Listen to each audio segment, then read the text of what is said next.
একসময়কার panjabi pop গানের খ্যাতিমান গায়িকা জেসমিন স্যান্ডলাস।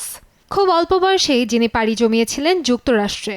তবে খুব একটা সহজ ছিল না বিদেশের জীবন। হয়ে ওঠেন মাদকাসক্ত আর নিত্যসঙ্গী হয়ে ওঠে অপমান, অবজ্ঞা আর দারিদ্রতা। সাম্প্রতিক সময়ে ধুরন্ধর সিনেমায় একাধিক জনপ্রিয় গানে কণ্ঠ দেওয়ার পর আবারও আলোচনায় এসেছেন তিনি।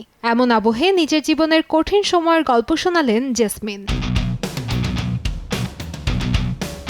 ক্যারিয়ারে সাফল্য এলেও ব্যক্তিজীবনে চলছিল গভীর টানাপোড়েন।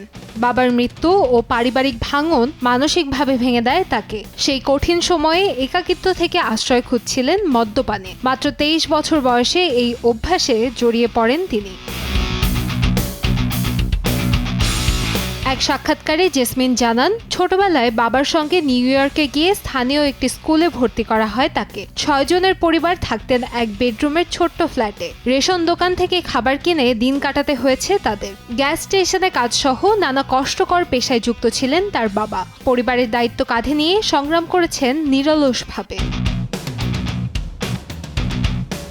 জেসমিনের কথায়, তার বাবা সন্তানের ভালো ভবিষ্যতের জন্য নিজের সবকিছু ত্যাগ করেছিলেন। তার মাও কাজ করে সংসার সামলেছেন। পরে ক্যালিফোর্নিয়ায় গিয়ে তার বাবা আদালতে দোভাষীর কাজ পান, আর ধীরে ধীরে পরিবারের আর্থিক অবস্থার উন্নতি হতে থাকে। এখন জেসমিন জানান, তিনি নিজেকে বদলে নতুনভাবে জীবন শুরু করেছেন। তার বিশ্বাস, পরিবারের সমর্থন থাকলে যে কোনো কঠিন সময়ই পার করে ওঠা সম্ভব। কান্তাময়ী স্নেহা, সময় সংবাদ, ঢাকা।